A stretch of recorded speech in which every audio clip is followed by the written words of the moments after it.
Hello, Cancer! Welcome back to the channel, or if it's your first time here, welcome to the channel. I'm doing, in this video, a monthly Taroscope for Cancer. So let's see what's going on for Cancer. You've got some things, there's a change that's coming that you may or may not have some resistance to. It's looking like there may be some resistance or fear towards that change happening, but I'll talk a little bit more about each of those. So Cancer, what it starts off with, what the month of March starts off with for you, is Knight of Swords in reverse. In the upright position, Knight of Swords means someone who's willing to dive right in and defend a cause or an idea, someone who is very gung-ho about things. It can also represent an air sign, so it could be Aquarius or Libra or Gemini.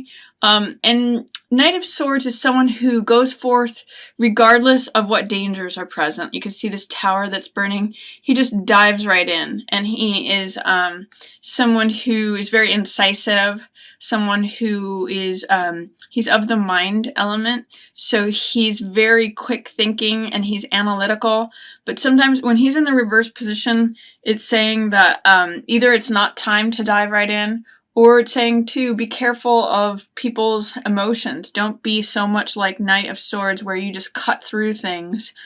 Take a minute to step back and consider things. It can also be that it's this air sign that is not seeing eye to eye with you right now and not in support of you right now. I'm also seeing that it's an end right here with Death, and Death is in the reverse position, so it may be an end with an air sign that you're resisting. And the reason I'm suggesting that you might be resisting it is that it's in the reverse position. Usually when things are in the reverse position, there's usually some doubt or fear or resistance involved. But what Death says is that it's time for transformation. It's time for a new cycle.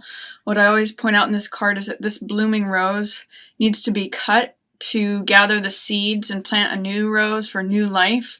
If this rose is just allowed to exist, it can't exist forever. It's going to wither and die. So in order for new life to come about, you actually have to cut this rose, allow it to die, and gather the seeds from that and plant a new living plant organism cycle. So if there's an ending with an air sign, don't resist it. Allow that to be cut, because that's what allows new life to come about. And if there's transformation that's going on for you regarding an air sign, don't hesitate with it. Don't be afraid of it. Don't have doubts about it. It's for your own good, and it's what's happening anyway. So I see too that there's coupledom here. This is Two of Cups, which is like Two of Hearts. It's emotional based, and it shows two people exchanging cups, which represents exchanging hearts. It's love affair, it's coupledom, it's romance. It's all the things that have to do with love and companionship and partnership. And it says too that you're going to be a survivor in regards to relationship, regardless. Nine of Wands is a survivor card. He's someone who is a warrior that keeps getting knocked down and getting back up.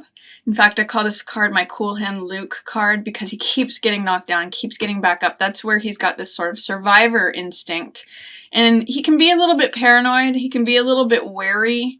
He's always looking out for who's going to knock him down next. So he can be a little bit defensive.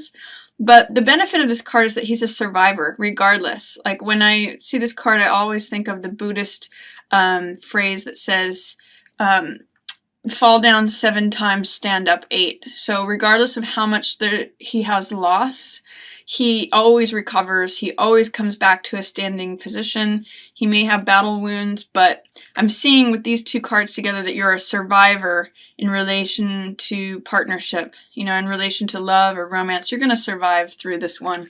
Whatever change it is that you're resisting, especially if you're in partnership or if you're in a love dynamic with an air sign who can be very logical, incisive, you know, cuts to the chase, goes for it.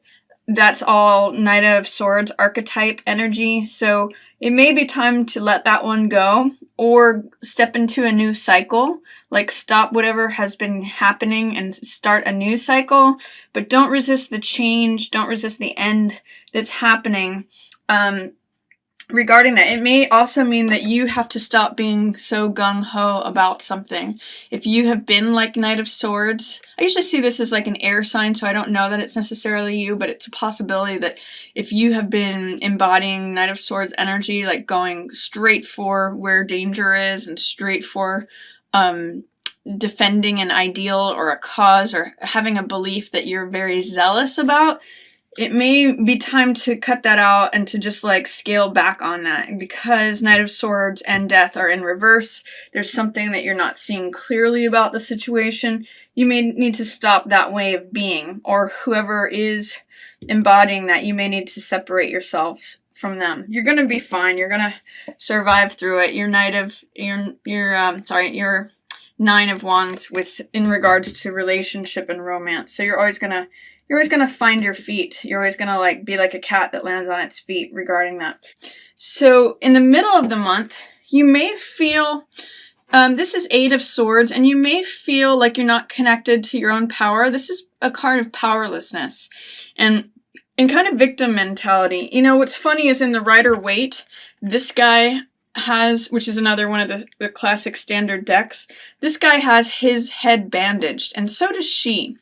And so it means that you're identifying with being a victim, or feeling like a martyr, or feeling like you have no choice and no will, no power, no choice in the whole situation. And really what that is in this card is it's kind of like negative thinking, or it's just believing that you're stuck. All these swords represent ideas, and it's your mentality that is surrounding you and making you feel like you're imprisoned.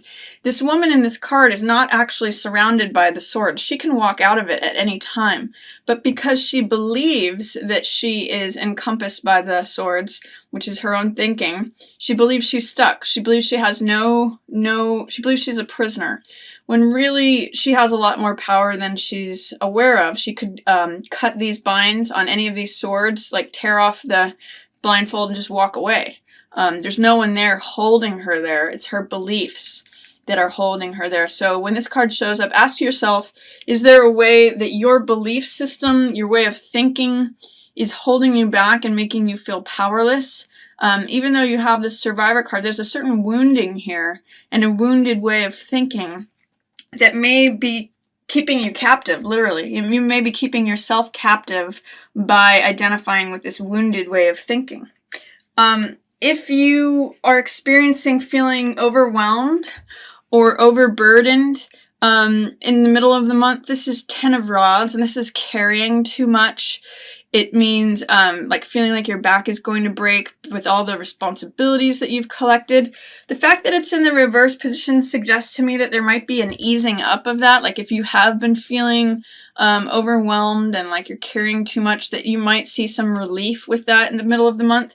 And the way out of this card is to put down what's not necessary. So if you're carrying 12 different things, look at what it is that you are feeling is pressing on you, and see if you can put down some of the weight. Even if you can let go of a third of your load or half of it, then it's going to feel a lot lighter. It's going to feel, you're going to feel less weary, less stuck. Because all three of these cards, Nine of Wands, Eight of Swords, and Ten of Wands, have this very sort of oppressed, stuck feeling. This one gets through it, but he is always sort of looking for the next problem, looking for the next person who's going to attack him. So see if you can let go of some of the things that you're carrying, and you may actually also realize that it's your thinking that is really imprisoning you, Cancer. It's really, you can always change your thinking, and you may find that these shackles start falling off. Also, in the middle of the month, you have Four of Cups. This means the world is wanting to offer you something that's going to fill your heart. You need to, however, see it and be in a place to receive it. when Three of Cups down here in the foreground is the focus and attention of all that is, then sometimes it's easy to miss this fourth cup that the world is trying to offer you. This is kind of like a Rip Van Winkle card where he's asleep and the figure is just consumed with what's going on in his own mind, in what's going, or his or her mind, and just consumed with what exists, how things are. You know, it's to me, in some ways, echoing this for you, because it's like saying, oh, I'm stuck. Things are always just going to be the way they are. I can't move. Same with this one, is that this is all I've got. This is all that I can expect to get. This is all the happiness and joy that I'm ever going to get. And, you know, I'm not going to move. The weeds are kind of growing around him.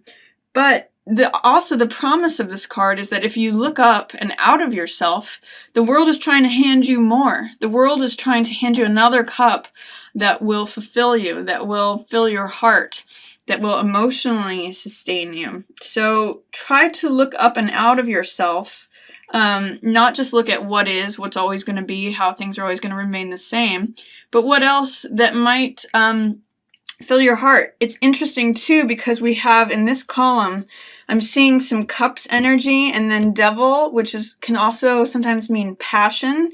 So if you were in this relationship, feel like a survivor, or feel like a survivor in terms of partnership in general, feel like you're always getting knocked down and need to get back up. Look at what more the world may be trying to offer you. There might be a lot of passion involved with that. You might find that something is all of a sudden ignited in terms of, you know, the way you currently view partnership, what else you could receive, and then you might have some passion happening there. It might be very, you know, fulfilling, sort of seductive thing if you can open yourself up to it. And this card too says you want to spend some time envisioning things. This is Three of Wands, which is the visionary card. So it's Three of Fire, which 3 is a very creative number. And in this card, we have someone who is surveying the landscape and trying to decide what he wants to build. So it's open flat land. It's all in potential status. It's nothing has been built yet, but he's spending time envisioning what he wants to build. And I think it is probably worthwhile for you, Cancer, in the middle of the month to start dreaming, start envisioning what it is that you want. Because this 3, they've kind of got some interesting 3 energy here. This is 4 of Cups, but really those 3 cups are what is. And then you've got this 3 of Wands, which is about being spontaneous, creative, envisioning things, dreaming, planning, asking yourself what it is that you want to create. Because if you remain in this 9 of Wands or this 8 of Swords or even 10 of Wands energy, you're just going to feel like you're carrying the same thing. I'm thinking of like Sisyphus, rolling the ball up the hill, rolling the ball down the hill, rolling, like kind of an almost, is this all there is energy. But open yourself up. Like shake yourself out of whatever sleep you're in. Open your eyes and look up and start dreaming and envisioning what it is you want to create. Towards the end of the month, I see a couple different things happening here. You've got 2 major arcana cards surrounding another major arcana card. So at the end of the month, it seems as though there's something kind of important that is coming into your focus. It has to do with intuition and truth, trusting those things. I'm going to say a little bit more about those, but I'm going to talk about this card first. This card is 5 of Swords, and 5 of Swords I call picking up the pieces. So it's looking at what the sun has set on, and I'm going to show you in this card how it echoes. There's a setting sun in this death card when things ended, and this card too echoes that setting sun. What's happening here though is that someone is picking up the swords that are left out on the battlefield. So if something is coming to a conclusion, if something is ending, likely related to this, see what it is that you can gather and take away from it, because this swords energy is insight, it's ideas, it's thoughts. It can be even like tidbits of wisdom that you're collecting and saying, okay, I've been through that battle. This is what I'm taking away from it. This is my takeaway. This is my insight. I'm collecting these insights and knowledge from having been through this. Because you're needing to confront something that is not true. This Devil card also means, as well as passion, it also means being seduced by something, believing in things that aren't true, believing false beliefs, and it's in opposition to Justice and High Priestess, which are really cards of authority and knowledge. You can see both of them are sitting on these thrones. This one, High Priestess, is about inner knowledge, trusting your gut, finding information that just comes to you from an intuitive, instinctual sense from other realms. It's sort of like when you have a gut feeling about something. And this one is a card of knowledge that has to do with fairness, justice, righteousness, things that are true according to the law, or things that are true according to justice, like things that are right and correct and true. So there's a way and both of these are feminine cards, you'll notice. So there's something about connecting with the feminine aspect, the feminine element.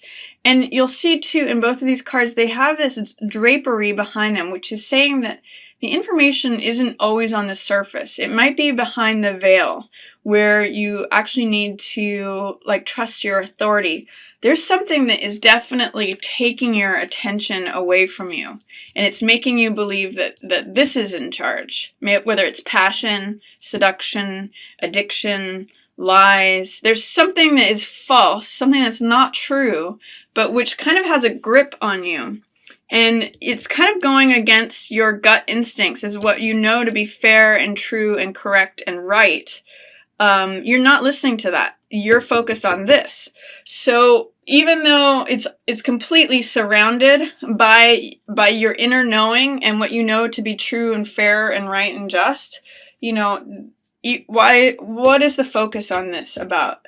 You might need to look at what you need to do to correct the situation, to make things, any injustices just, to render a verdict, to uphold truths that you know, and quite frankly, to trust your intuition and trust your own inner knowing and your own gut feelings about things. That's what, by focusing on this and allowing this to be the dominating factor, you are sort of quieting and squelching both your inner sense of knowing and your sense of justice. So be careful towards the end of the month, Cancer, because it looks like you're going to have to really rely upon these two ladies in order to untangle yourself from the grip of this, whatever this is. This can, like I said, this could be passion, seduction, false beliefs, like even believing that you're not good enough, believing something that's not true. Maybe information that was told to you that's not true, but yet you're believing it anyway. Believing in things that people have told you about yourself that are not true, or about someone else. In this card, I just always like to point out that in the Rider-Waite, there's a man and a woman who each have chains around their neck, and the chains are loose enough that they can just take them off. They always have the ability to leave, just like in this card. But it's their belief in this character and belief in this structure or belief system that is keeping them stuck. So you may want to consider, Cancer, in what ways are you stuck? In what ways are you not listening to yourself? And in what ways are you telling yourself things that are not true? And in what ways is that keeping you in one place, keeping you restricted, keeping you feeling powerless? And like a lesser version of yourself. So that's my reading for you, Cancer. I hope you enjoyed it. I hope you get some insight and access to your own abilities, your own strengths by hearing this. And I just want to thank everyone, as always, for watching. Yours in the stars.